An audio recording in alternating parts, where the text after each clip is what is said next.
नमस्कार दोस्तों, मेरा नाम है चंद्र तिवारी। स्वागत है आप सबका फिर से एक बार आपके अपने यूट्यूब चैनल एडुकेशन सेंटर में। दोस्तों आज हम बात करेंगे भारत के राष्ट्रीय आय से जुड़े हुए जीके क्वेश्चन के बारे में। दोस्तों ये क्वेश्चन प्रीवियस कई कम्पिटिटिव एग्ज़ाम में कई पैटर्न के साथ पूछे गए हैं और आशा करता हूँ आपको ये वीडियो पसंद आएगी। चलिए शुरू करते हैं। पहला क्वेश्चन आपके सामने ये रहा, भारतीय आय में सर्वाधिक योगदान किसका है? इसका सही उत्तर है विनिर्माण क्षेत्र का। अगला क्वेश्चन ये रहा, भारत की राष्ट्रीय आय का मुख्य स्रोत क्या है? इसका सही उत्तर है सेवा क्षेत्र का। दोस्तों भारतीय अर्थव्यवस्था में जहां कृषि क्षेत्र का योगदान निरंतर घट रहा है, वहीं सेवा क्षेत्र का योगदान लगातार बढ़ रहा है। कृषि क्षेत्र से लगभग 19.83%, उद्योग से 27.20% और सेवा क्षेत्र का योगदान लगभग 52.97% है। अगला क्वेश्चन ये रहा, योजना काल में राष्ट्रीय आय में किस क्षेत्र का योगदान घटा है? इसका सही उत्तर है कृषि का। अगला क्वेश्चन ये रहा, जैसे जैसे अर्थव्यवस्था विकसित होती है, राष्ट्रीय आय में तृतीयक क्षेत्र का योगदान। इसका सही उत्तर है बढ़ता जाता है। अगला क्वेश्चन ये रहा, देश में राष्ट्रीय न्याय दर्ज एनएसएस की स्थापना कब हुई थी? इसका सही उत्तर है 1950 ईस्वी में। अगला क्वेश्चन ये रहा, सीएसओ मतलब केंद्रीय सांख्यिकी संगठन की स्थापना कब हुई थी? इसका सही उत्तर है 1951 में। अगला क्वेश्चन ये रहा, राष्ट्रीय आय है। दोस्तों आईएएस 1997 एसएससी 2010 में पूछा गया था। इसका सही उत्तर है उत्पादन लागत पर निवल राष्ट्रीय उत्पाद। अगला क्वेश्चन ये रहा, भारत की राष्ट्रीय आय अनुमानित होती है। ये रहा क्वेश्चन, भारत की राष्ट्रीय आय अनुमानित होती है किसके द्वारा? इसका सही उत्तर है सीएसओ द्वारा, यानी केंद्रीय सांख्यिकी संगठन द्वारा। अगला क्वेश्चन ये रहा, निम्न किस राज्य की प्रति व्यक्ति आय सबसे अधिक है? ये दोस्तों यूपीपीएससी के 1995 में पूछा गया था, जिसका सही उत्तर है गोवा। अगला क्वेश्चन ये रहा, भारत में चालू मूल्यों पर प्रति व्यक्ति न्यूनतम आय वाला राज्य कौन सा है?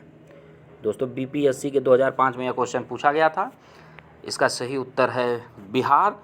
दोस्तों हमारे देश में दिल्ली की प्रति व्यक्ति आय सर्वाधिक और बिहार की आय सबसे कम है। दोस्तों बिहार राज्य की प्रति व्यक्ति आय वर्ष 2013 में मात्र 36,143 रुपये थी। अगला क्वेश्चन आपके सामने ये रहा, 1868 में भारत में प्रति व्यक्ति आय 20 रुपये थी। यह सर्वप्रथम अभिनिश्चित किया किसने? आईएएस 2000 में यह क्वेश्चन पूछा गया था। इसका सही उत्तर है दादा भाई नौरोजी ने। अगला क्वेश्चन ये रहा, ड्रेन का सिद्धांत मतलब द थ्योरी ऑफ ड्रेन किसने प्रतिपादित किया था? एसएससी 2000 का यह क्वेश्चन है। इसका सही उत्तर है दादा भाई नौरोजी ने। अगला क्वेश्चन ये रहा, भारत में राष्ट्रीय आय की गणना में किस विधि का प्रयोग किया जाता है? इसका सही उत्तर है ऑप्शन सी। अगला क्वेश्चन आपके सामने ये रहा, हिंदू वृद्धि दर किससे संबंधित है?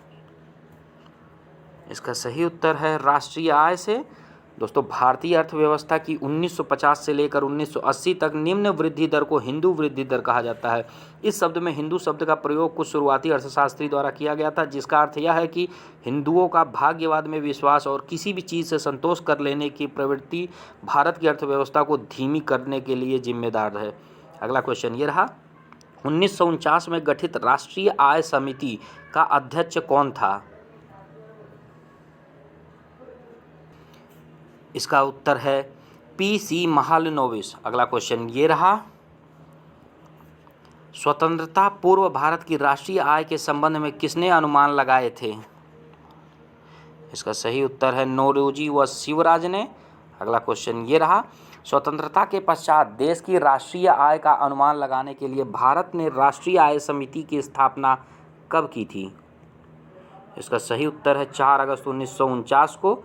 अगला क्वेश्चन ये रहा, स्वतंत्रता के बाद की समयावधि के लिए राष्ट्रीय आय अनुमानों को किस श्रृंखला के अंतर्गत रखा गया था? इसका सही उत्तर ऑप्शन डी, मतलब परंपरागत श्रृंखला, पुनरीक्षित श्रृंखला, नवीन श्रृंखला। अगला क्वेश्चन ये रहा, भारत की राष्ट्रीय आय की गणना किस आधार पर की जाती है? इसका सही उत्तर है ऑप्शन सी। अगला क्वेश्चन ये रहा, वर्तमान में राष्ट्रीय आय समंकों की गणना किस आधार वर्ष पर की जा रही है? इसका सही उत्तर है 2004-2005। दोस्तों वर्तमान में जीडीपी गणना का आधार वर्ष 2004-2005 है। अगला क्वेश्चन ये रहा, भारत में राष्ट्रीय आय की सही संगणना में आने वाली एक कठिनाई है। इसका सही उत्तर है अमौद्रिक क्षेत्र का अस्तित्व। अगला क्वेश्चन ये रहा, भारत में राष्ट्रीय आय की सही संगणना में कौन सी समस्या सामने नहीं आती है? इसका सही उत्तर है पर्याप्त एवं सही सांख्यिकी विधियों की कमी। अगला क्वेश्चन ये रहा, भारत में राष्ट्रीय आय का आंकलन सबसे पहले किसने किया था? इसका सही उत्तर है दादा भाई नौरोजी ने। अगला क्वेश्चन ये रहा, दादा भाई नौरोजी ने अपने धन का पलायन सिद्धांत का किस पुस्तक में वर्णन किया है? इसका सही उत्तर है poverty and un British rule in India. अगला क्वेश्चन ये रहा, भारत की राष्ट्रीय आय में सर्वाधिक योगदान किसका है? इसका सही उत्तर है तृतीय क्षेत्र का। दोस्तों तृतीय क्षेत्र में सेवा उद्योग के क्षेत्र आते हैं। अगला क्वेश्चन ये रहा, भारत की राष्ट्रीय आय में सबसे कम किस क्षेत्र का योगदान है? इसका सही उत्तर है प्राथमिक क्षेत्र का। प्राथमिक क्षेत्र में कृषि संबंधित कार्य आते हैं जो लगभग 19.83% योगदान देते हैं। अगला क्वेश्चन ये रहा, भारत की राष्ट्रीय आय की गणना किसके द्वारा की जाती है? दोस्तों एसएससी 2007, 2011, 2013 और यूपीपीसीएस 2013 में यह क्वेश्चन पूछा गया था। इसका सही उत्तर है सीएसओ, केंद्रीय सांख्यिकी संगठन द्वारा की जाती है। अगला क्वेश्चन ये रहा, किस देश की आर्थिक वृद्धि का सर्वाधिक उपयुक्त माप है? यूपीपीसीएस 2013 का यह क्वेश्चन है। इसका सही उत्तर है जीडीपी, सकल घरेलू उत्पाद। दोस्तों सकल घरेलू उत्पाद एक विशिष्ट समय अवधि में देश की सीमाओं के भीतर उत्पादित सभी तैयार वस्तुओं और सेवाओं का मौद्रिक मूल्य है। सकल घरेलू उत्पाद देश की अर्थव्यवस्था को मापने का सबसे अच्छा तरीका है। जीडीपी देश में सभी लोगों और कंपनियों द्वारा उत्पादित सभी चीज़ों का कुल मूल्य है। अगला क्वेश्चन ये रहा, राष्ट्रीय आय का परिकलन निम्नलिखित में से किस एक को छोड़कर अन्य सभी तरीकों से किया जाता है? इसका सही उत्तर है सभी प्रकार की बचत का योग को छोड़ करके बाकी सभी प्रकार से किया जाता है। दोस्तों राष्ट्रीय आय से अभिप्राय एक वर्ष में आर्थिक क्रियाओं के फलस्वरूप उत्पादित अंतिम वस्तुओं एवं सेवाओं के मौद्रिक मूल्य के योग से होता है। इनमें उन समस्त अंतिम वस्तुओं एवं सेवाओं के मूल्य को जोड़ा जाता है जो देश के सामान्य निवासियों द्वारा घरेलू सीमा में अथवा इसके बाहर रखकर उत्पादित की गई हो। अगला क्वेश्चन ये रहा, निम्न में से राष्ट्रीय आय में शामिल नहीं किया जाता है। इसका सही उत्तर है ऑप्शन सी, लॉटरी जीतना का। अगला क्वेश्चन ये रहा, प्रति व्यक्ति आय निकालने के लिए राष्ट्रीय आय को भाग दिया जाता है।